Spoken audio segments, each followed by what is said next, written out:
శ్రీకాకుళం జిల్లాలోని కాశీబుగ్గ వెంకటేశ్వర ఆలయంలో జరిగిన తొక్కిసలాట ఘటన కలిచివేసిందని సీఎం చంద్రబాబు అన్నారు.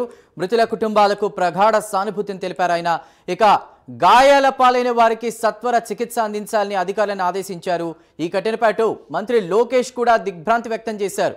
తొక్కిసలాట ఘటనపై హోంమంత్రి అనిత సమగ్ర విచారణకు ఆదేశించారు. ఘటనా స్థలికి ఉత్తరాంధ్ర ప్రజా ప్రతినిధులు చేరుకుంటున్నారు. ఇప్పటికే మంత్రి అచ్చెన్న పలాస ఎమ్మెల్యే గౌతు శిరీష అక్కడికి వెళ్లి పరిస్థితిని పరిశీలిస్తున్నారు. రైట్, ఇదే అంశంపై మా అసోసియేట్ ఎడిటర్ రాజు సిద్ధంగా ఉన్నారు. వారితో మాట్లాడే ప్రయత్నం చేద్దాం. రాజు, చెప్పండి, శ్రీకాకుళం జిల్లా ఇన్సిడెంట్ని అసలు ఏ విధంగా చూడాలి? గతంలో కూడా ఇలాంటి ఇన్సిడెంట్ని మనం చూసాం.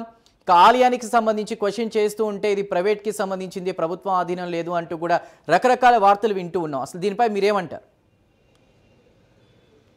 రైట్ చందు, మొత్తానికి కాశీబుగ్గలో జరిగినటువంటి ఈ ఘటన ఏదైతే ఉందో, ఈ ఘటన వెనక చాలా ఆసక్తికరమైనటువంటి అంశాలు, దిగ్భ్రాంతికరమైనటువంటి అంశాలు చాలా ఉన్నాయని చెప్పుకోవచ్చు. ఎందుకంటే అక్కడ ఒక వ్యక్తి హరిముకుంద్ పాండా అనేటటువంటి వ్యక్తి, దాదాపుగా కూడా ఆయన వయసు 94 నుంచి 95 సంవత్సరాల వయసు ఉంటుంది. సో ఆయన నిర్మించినటువంటి ఆలయం ఇది. మొత్తం కూడా 12 ఎకరాల 40 సెంట్ల భూమిలో ఈ సొంత భూమి అది. సో దాన్ని వెంకటేశ్వర స్వామి ఆలయ ట్రస్ట్ పేరుతోటి ఆయన రిజిస్టర్ ఆఫీస్లో రిజిస్టర్ చేయించి ఆయన తల్లి ద్వారా ఆలయాన్ని నిర్మిస్తున్నానని చెప్పేసి చెబుతూ ఉన్నారు. సో ప్రస్తుతానికి ఆలయ నిర్మాణం ఇంకా కూడా పూర్తి కాలేదు. దాదాపుగా కూడా మనకున్నటువంటి సమాచారం మేరకు 20 కోట్ల రూపాయలతో దాన్ని నిర్మిస్తున్నాం, ఎవరి దగ్గర కూడా ఒక రూపాయి తీసుకోకుండా మా సొంత డబ్బులతోనే నిర్మిస్తున్నాం అని చెప్పేసి ఆ విజువల్స్లో చూస్తున్నటువంటి ఎవరైతే ఈ హరిముకుంద్ పాండా ఉన్నారో ఆయన చెప్తున్నటువంటి మాటలు అనమాట ఇవి. అంతేకాకుండా ఈ నిర్మాణం చేసేటటువంటి సందర్భంలో ఇంకా కూడా అది కంప్లీట్ కాలేదు, ఇంకా కూడా నిర్మాణాలు జరుగుతూ ఉన్నటువంటి పరిస్థితి. మరోపక్క ఇంకా నిర్మాణాలు కాని దాని మీద అంటే ఈ సంవత్సరం మే నెల నుంచే అక్కడ దర్శనాలు స్టార్ట్ చేశారు. అంటే ఈ ఆలయం ఇంకా నిర్మాణాలు కంటిన్యూ అవుతున్నాయి, ఇంకా నిర్మాణాలు పూర్తి కాలేదు. నిర్మాణాలు పూర్తి కాకుండానే మే నెల నుంచి, అంటే దగ్గర ఇది నవంబర్, అంటే దాదాపు ఒక 4 నెలలు మాత్రమే అవుతున్నటువంటి, అంటే దాదాపు ఒక 6 నెలలు అవుతుంది ఈ ఆలయానికి సంబంధించినటువంటి ఓపెన్ చేసి దర్శనాలకు అనుమతిస్తూ ఉన్నటువంటి పరిస్థితి. అయితే ఇక్కడ ఏంటి అంటే ఈ ఆలయానికి సంబంధించి భారీ ఎత్తున ప్రచారం చేశారు. ఏమని ప్రచారం చేశారు అంటే, ఇది చిన్న తిరుపతి, అంటే మేము తిరుమలకి వెళ్తే వెంకటేశ్వర స్వామి మాకు దర్శనం ఇవ్వలేదు, దర్శనం ఇవ్వకపోవడం కారణంగా మేమే ఇక్కడ ఆలయం కడుతున్నాం, ఇది వెంకటేశ్వర స్వామి దయతో వెంకటేశ్వర స్వామి ఆజ్ఞతో కడుతూ ఉన్నటువంటి గుడి అని చెప్పి చెబుతూనే శనివారాలు, ఏకాదశి ఇలాంటి రోజుల్లో భారీ ఎత్తున అక్కడికి భక్తులు వస్తూ ఉంటారు. దాదాపు 1000 నుంచి 2000 మంది వరకు కూడా వచ్చేటటువంటి పరిస్థితి ఉంది. వాస్తవంగా అక్కడ ఉన్నటువంటి పరిస్థితులు, ఆలయంలోకి ఉన్నటువంటి సిచ్యువేషన్ మనం చూస్తే 3000 మంది వరకు కూడా అనుమతించవచ్చు. కానీ ఈ రోజు చూస్తే మనకున్న సమాచారం మేరకు 25,000 మంది వరకు కూడా భక్తులు వచ్చినట్టు తెలుస్తుంది. వచ్చేటటువంటి సందర్భంలో అనేక జాగ్రత్తలు తీసుకోవాలి. ఏం జాగ్రత్తలు తీసుకోవాలంటే క్యూ లైన్లు కావచ్చు, అంతేకాకుండా ఎంట్రన్స్ అలాగే ఎగ్జిట్, దీనికి సంబంధించి ఒకే డోర్ ఉండడం, అంటే ఒకే దారిలో లోపలికి వెళ్ళాలి, అదే మార్గంలో బయటికి రావడం. దీంతోపాటు రైలింగ్ కూడా చాలా వీక్గా ఉండడం, అంటే మధ్యలో వేసినటువంటి రైలింగ్స్ ఏవైతే ఉంటాయో అవి వీక్గా ఉండడం. సో వీటన్నిటి కారణం చేత భక్తులు పెద్ద సంఖ్యలో రావడం, అంతేకాకుండా సరైనటువంటి జాగ్రత్తలు తీసుకోకపోవడం, ఏర్పాట్లు చేయకపోవడం, భద్రత చేపట్టకపోవడం, వచ్చినటువంటి భక్తులకు దిశానిర్దేశం చేసేటటువంటి ప్రయత్నం చేయకపోవడం, వీటి కారణం చేత ఈ ప్రమాదం జరిగింది. అయితే ఇది కంప్లీట్గా కూడా ప్రైవేట్ టెంపుల్. ఈ టెంపుల్ నిర్మించేటటువంటి సందర్భంలో ఆయన ఒక వీడియో ఇచ్చారనమాట. ఎవరైతే ఇప్పుడు మనం చెబుతూ ఉన్నటువంటి హరిముకుంద్ పాండా ఉన్నాడో, దీన్ని కానీ వింటే నిజంగా అంటే ఒక ఆసక్తికరమైన అంశం అనమాట. అంటే తిరుమలకి వెళ్తే దర్శనం కల్పించలేదని ఏకంగా ఆయన టెంపుల్ కట్టానని చెప్పి చెప్తూ ఉన్నటువంటి పరిస్థితి. ఒకసారి ఆడియో కూడా వినేటటువంటి ప్రయత్నం మనం చేద్దాం ప్లీజ్. తిరుపతి దేవుడి దర్శనంకి వెళ్ళామయ్యా, నేను మా గుమస్తా ఇంకో ఆయన పట్టుకొని అక్కడ క్యూలో 300 రూపాయలు టికెట్ తీసి క్యూలో నిల్చున్నాం. తెల్లారి 9 గంటల నుండి క్యూలో ఉన్నాం. 2 గంటలకి లోనికి వెళ్ళాం. లోనికి వెళ్ళిన తర్వాత అక్కడ లోనికి వెళ్ళి దేవుని దర్శనం చేస్తున్న టైంలో అది తోసిస్తున్నాడు బయటికి. ఒరే అయ్యా కొద్దిగా ఉంచి చూస్తూ ఉంటే మరి వాళ్ళు ఎంత చెప్పినా ఇల్లే, ఏం చేస్తాం మరి అని బయటకు వచ్చి అలాగో రోజు అక్కడ ఉన్నాం. బయట అవన్నీ చూస్తూ వచ్చి ఇక్కడ మా అమ్మగారు చెప్పాం, వీళ్ళకి వెళ్ళి దేవుని దర్శనం కోసం వెళ్ళామమ్మా, ఎంత ఇది చెప్పినా ఎవరేం లేదు, దొరకలేదు దర్శనం అంటే, అప్పుడు మా అమ్మగారు ఇక్కడ కట్టిస్తాం గుడి ఎందుకు అంత ఇది అని. సరే అని ఇక్కడ 12 ఎకరాల 40 సెంట్ల జాగా శ్రీనివాసుడి పైన రిజిస్టర్ చేసి ఇచ్చాము సబ్ రిజిస్టర్స్లో. ఆ జాగాలో గుడి కడుతున్నాం అయ్యా, మా మదరే కట్టిస్తుంది. సో ఇది ఒక ఆసక్తికరమైన అంశం. అంటే తిరుమల దర్శనానికి వెళ్తే తిరుమలలో దర్శనానికి అనుమతించలేదు కాబట్టి మేము ఇక్కడ ఒక గుడి కట్టించాం, అది కూడా మా అమ్మ చెప్తే ఇక్కడే గుడి కట్టుకోమనింది అని చెప్పి 2 సంవత్సరాల క్రితం ఆ గుడికి సంబంధించినటువంటి నిర్మాణాలు ప్రారంభమైనప్పుడు ఆయన ఏం మాట్లాడారో ఇప్పుడు మనం విన్నటువంటి పరిస్థితి. సో దీన్ని బట్టి చూస్తూ ఉంటే ఇది కంప్లీట్గా ఒక ప్రైవేట్ టెంపుల్. సో ప్రైవేట్ టెంపుల్కి సంబంధించి ఇలాంటి భక్తులు పెద్ద సంఖ్యలో వచ్చేటువంటి సందర్భంలో కొన్ని జాగ్రత్తలు తీసుకోవాలి. ఏకాదశి రోజు, అంతేకాకుండా ఇది కైసిక ద్వాదశి రేపు. సో కైసిక ద్వాదశి అనేది వెంకటేశ్వర స్వామికి చాలా పరమ పవిత్రమైనటువంటి రోజు. అంతేకాకుండా కార్తీక మాసం ఒక పక్క, కార్తీక మాసంలో హరిహరులకు చాలా పవిత్రమైనటువంటి మాసం ఇది. ఈ మాసంలో శనివారం రోజున వెంకటేశ్వర స్వామిని ఏకాదశి రావడం అనేది నిజంగా అదొక పుణ్యదినం అని చెప్పేసి భారీ ఎత్తున ప్రచారం చేయడం. ఈ కారణాల చేత పెద్ద సంఖ్యలో అక్కడే భక్తులు వచ్చారు. ఈరోజు వెంకటేశ్వర స్వామిని కానీ వెళ్ళి దర్శించుకోకపోతే ఏదో జరిగిపోద్ది అన్నట్టు ప్రచారం చేయడంతో పెద్ద సంఖ్యలో అక్కడికి భక్తులు వచ్చినటువంటి పరిస్థితి. సో ఇదంతా కూడా వైఫల్యం. అక్కడ ఉన్నటువంటి ఏదైతే ఆ ప్రైవేటు టెంపుల్ని నడిపిస్తున్నటువంటి వాళ్ళు ఉన్నారో వాళ్ళ వైఫల్యం అనేది ఇక్కడ మనకు స్పష్టంగా కొట్టొచ్చినట్టు కనిపిస్తుంది.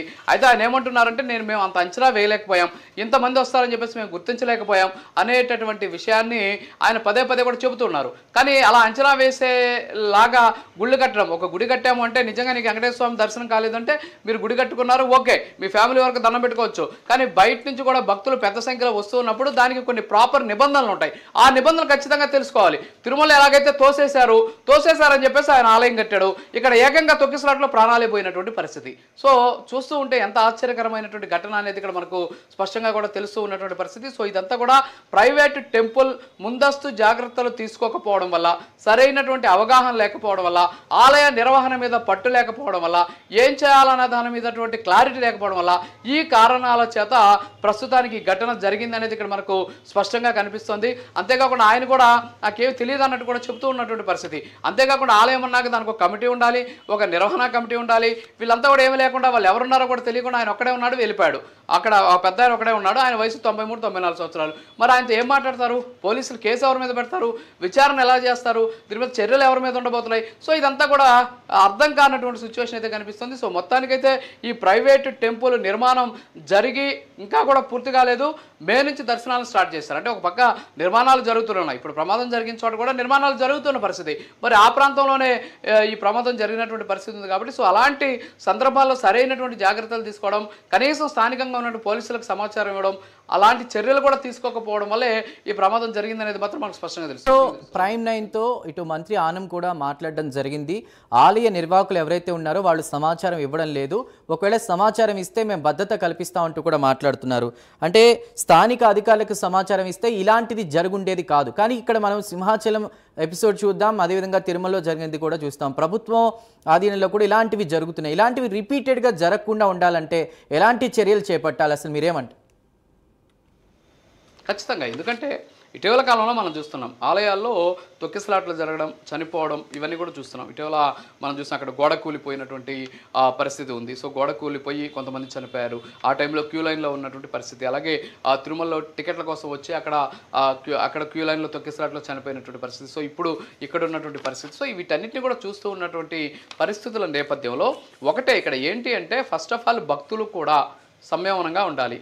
భక్తులు కూడా వేలం వెర్రిగా వాళ్ళు వెళ్ళేటటువంటి ప్రయత్నం చూసుకోవాలి. అంతేకాకుండా మన జాగ్రత్త మనకి ఇంపార్టెంట్ అనేటటువంటి ఆలోచన అక్కడికి వెళ్ళేటటువంటి భక్తులకి ఉండాలి.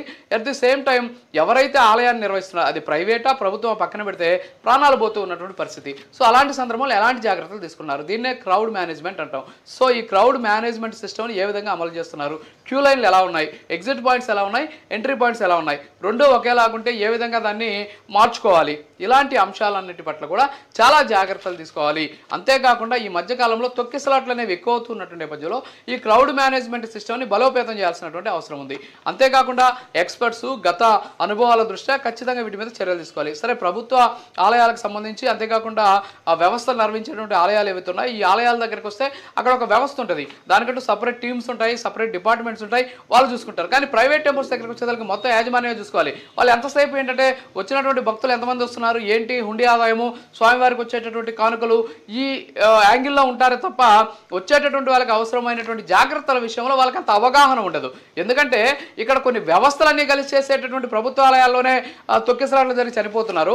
అక్కడ కనీసం వ్యవస్థే లేనటువంటి కేవలం వ్యక్తులు మాత్రమే నడిపేటటువంటి ఆలయాల్లో ఇలాంటి క్రౌడ్ ఎక్కువగా వస్తాయి. ఏ విధంగా తీసుకోవాలో వాళ్ళకి అసలు అవగాహన కూడా ఉండేటటువంటి పరిస్థితి లేదు. సో ఈ సందర్భంలో ఖచ్చితంగా ప్రభుత్వం ఏం చేయాలంటే రాష్ట్ర వ్యాప్తంగా క్రౌడ్ ఎక్కువగా ఉండేటటువంటి ఆలయాలను గుర్తించి ఆ ఆలయాలని దేవాదాయ శాఖలో విలీనం చేసుకోవడమా, లేకపోతే ఆ ఆలయాలకు సంబంధించి ప్రత్యేక పర్వదినాల్లో భద్రతను ఏర్పాటు చేయడమా, ఆలయం పక్కన పెడితే వచ్చేటటువంటి భక్తులు ప్రజలు, సో వాళ్ళు జాగ్రత్తలు అనేది ఖచ్చితంగా ప్రభుత్వానికి ఉన్నటువంటి బాధ్యత. కాబట్టి ఆయా టెంపుల్స్కి సంబంధించి ఆదాయాలు అనేది చూసుకోకుండా అవసరమైతే ఆ టెంపుల్కి నుంచి వసూలు చేయొచ్చు. ఫర్ ఎగ్జాంపుల్ ఇప్పుడు ఈ టెంపుల్ ఉంది, ఈ టెంపుల్కి వచ్చేటువంటి కానుకల్లో నుంచి వాళ్ళకి వచ్చేటటువంటి హుండీ ఆదాయం ఉంటుంది.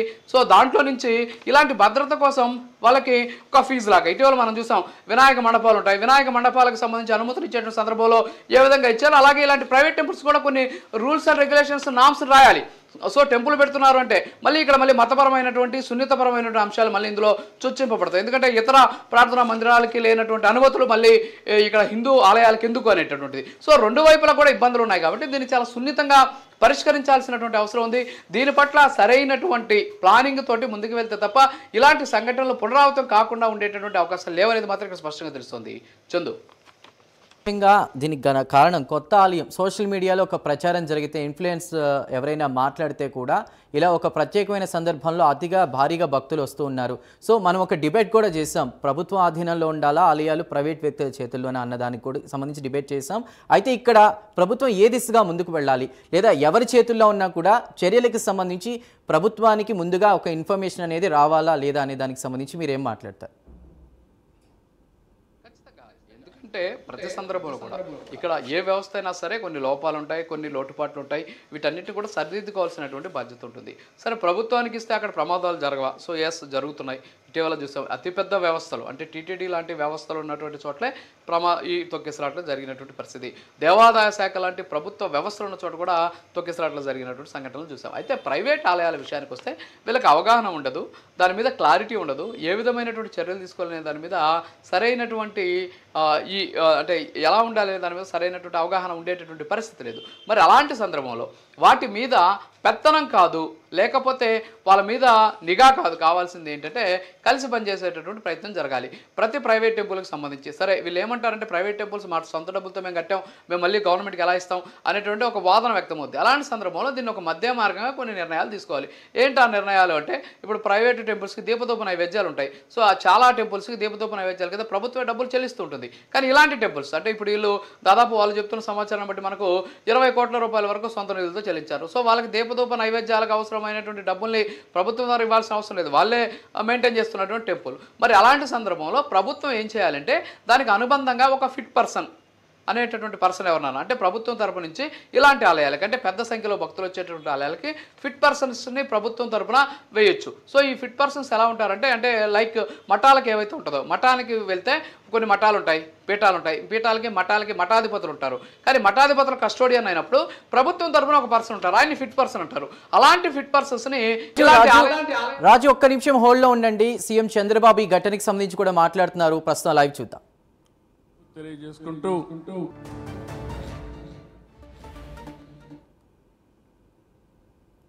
మొత్తం మీద ఏదేమైనా కూడా శ్రీకాకుళం జిల్లాలో జరిగినటువంటి దుర్ఘటనకు సంబంధించి కాశీబుగ్గ వెంకటేశ్వర ఆలయంలో జరిగినటువంటి ఘటనలో 10 మంది పైగా కూడా చనిపోయారు. కొంతమంది క్షతగాత్రులకు ప్రస్తుతం వైద్యం అందుతుంది. అటు ప్రధాని మోదీ కూడా స్పందించారు, ఎక్స్గ్రేషియా ప్రకటించారు, అదేవిధంగా వైద్య ఖర్చులకు సంబంధించి కూడా. అయితే ఇప్పుడు ప్రభుత్వం ఆధీనంలో ఆలయం లేదు, కొంతమంది ప్రైవేట్ వ్యక్తుల చేతిలో ఉంది అంటూ కూడా చెప్తున్నారు. వాళ్లే దీనిపై అంటే ఖర్చుల నిమిత్తం కూడా భరించాలన్నట్టుగా వార్తలు వస్తున్న నేపథ్యంలో అసలు మా ఎడిటర్ రాజు ఏమంటారు విందాం. రాజు, 4 ఏళ్ల క్రితం ఈ ఆలయాన్ని నిర్మాణం సంబంధించి చేపట్టడం అదంతా కూడా ఉంది. అయితే ఇక్కడ చర్యల విషయంలో అది ప్రభుత్వం కావచ్చు, ప్రైవేట్ వ్యక్తులు కావచ్చు, ఇలాంటివి ఇంకా అంటే ఒక ప్రభుత్వం స్పందించి ఎక్స్గ్రేషియా ప్రకటించడం, మౌనం పాటించడం ఇవంతా జరుగుతుంది ప్రతిసారి. ఇలా కాదు, అసలు పుణ్యం కోసం ఒక దేవాలయానికి వెళితే ప్రాణం పోతున్నటువంటి పరిస్థితి. ఇలాంటివి రిపీటెడ్ కాకుండా ఉండాలంటే అది ఎవరైనా ముఖ్యంగా ప్రభుత్వం ఎలాంటి చర్యలు చేపట్టాలి? ఎస్, అదే ఇందాక నేను చెప్పినట్టు ఖచ్చితంగా ప్రతి ప్రైవేట్ టెంపుల్స్కి అంటే ఇలాంటి టెంపుల్స్ అంటే ఎక్కువగా జనాలు భక్తులు వచ్చేటటువంటి టెంపుల్స్ ఏవైతుంటాయి ఈ టెంపుల్స్కి ప్రభుత్వం తరపు నుంచి ఒక ప్రతినిధి ఆ ట్రస్ట్లో ఉండాలి. అంటే ఇందాక నేను చెప్పినట్టు మఠాలు పీఠాలు ఏవైతే ఉంటాయో పీఠాలకి ఆ మఠాధిపతులు పీఠాధిపతులు కస్టోడియన్స్గా ఉంటారు. మరి అలాంటి సందర్భంలో అక్కడ ఒక ఫిట్ పర్సన్ అని చెప్పేసి ప్రభుత్వం తరపున ఒకరు ఉంటారనమాట. అలాంటి ఫిట్ పర్సన్స్ని ఈ దేవాలయాలుగా ఏర్పాటు చేసినట్లయితే వాళ్ళు నియమించినట్లయితే సో వాళ్ళు ఏం చేస్తారంటే వాళ్ళ అధీనంలో అంటే ఎగ్జిక్యూటివ్ ఆఫీసర్ స్థాయి ర్యాంకులో ఉన్నటువంటి వాళ్ళు ఏం జరుగుతుంది అనే దాని మీద పూర్తి స్థాయిలో అవగాహన ఉండేటువంటి అవకాశం. దానికి అవసరమైనటువంటి ఆ శాలరీ కావచ్చు లేకపోతే ఇతర ఆ పనులకి ఆ టెంపుల్ నుంచి వీళ్ళు తీసుకునే దానికి ఛాన్సెస్ ఉంటాయి. ఒకటి. రెండవది వచ్చేసి ఇలాంటి సంఘటనలు జరిగినప్పుడు మీరు చెప్పినట్టు కాసేపు మౌనం పాటించేస్తారు, కాసేపు దిగ్భ్రాంతిని వ్యక్తం చేస్తారు, తర్వాత వాళ్ళకి ఎంతో కొంత ఎక్స్గ్రేషియా ప్రకటించారు, తర్వాత వదిలేస్తున్న పరిస్థితి. శాశ్వత పరిష్కార దిశగా అడుగులు వేయాలి. ఒక సంఘటన జరిగింది అంటే ఆ సంఘటన ఒక కేస్ స్టడీగా తీసుకొని ఆ కేస్ స్టడీకి సంబంధించిన సంఘటన ఏదైతే ఉందో దీన్ని ఏ విధంగా క్రోడీకరించుకొని భవిష్యత్తులో జరగకుండా ఉండాలి అనేటటువంటి దాని మీద ఒక అవగాహనకి రావాల్సినటువంటి అవసరం ఉంది. ఇలాంటి సంఘటనలు జరుగుతున్నప్పుడు పునరావృతం కాకుండా ఉండాల్సినటువంటి చర్యలేంటి? అలాంటి సందర్భంలో మన ప్రభుత్వ అధీనంలో ఉన్నటువంటి ఆలయం, ఇంకోటేమో అత్యున్నతమైన టీటీడీ స్థాయిలో వ్యవస్థలో ఉన్నటువంటి ఒక ఆలయం, ఇప్పుడేమో ప్రైవేట్ టెంపుల్. అంటే మూడు వేరు అంటే ఒకటే ప్రభుత్వం, ఒకటి టీటీడీ, ఒకటి ప్రైవేటు. ఎక్కడైనా సరే జరిగింది ఆలయం. ఈ ఆలయం అనేటటువంటి ఆ ఒక్క ఏదైతే ఆ మూడిటికి కలిసినటువంటి సమన్వయంతో ఉన్నటువంటి ఆ పాత్ర ఏదైతే ఉందంటే అంటే టెంపుల్. సో ఈ టెంపుల్కి సంబంధించి వచ్చే భక్తులు ఎవరైతే ఉంటారో భక్తులు కాపాడాలి. అది ఎవరు మెయింటైన్ చేస్తున్నది పక్కన పెడితే భక్తుల ప్రాణాలు ఇంపార్టెంట్. కాబట్టి దానికి కఠినమైనటువంటి నిర్ణయాలు తీసుకోవాలి. ఆ కఠినమైన నిర్ణయాలు తీసుకుంటే మళ్ళీ ఇక్కడ ఒక సమస్య ఉంది. దీని మీద ఇది ఒక సున్నితపరమైనటువంటి అంశం, ఇది ఒక మతపరమైనటువంటి అంశంగా ముడివేసేటటువంటి ఛాన్సెస్ ఉన్నాయి. ఎందుకంటే ఇతర ఏదైతే ప్రార్థనా మందిరాలకు సంబంధించి అంటే అన్ని మతాలకు సంబంధించి ప్రార్థనా మందిరాలు అవుతుంటాయో వాటికి లేనటువంటి రైట్ రాజు, మీరు హోల్డ్లో ఉండండి. ప్రస్తుతం మనకి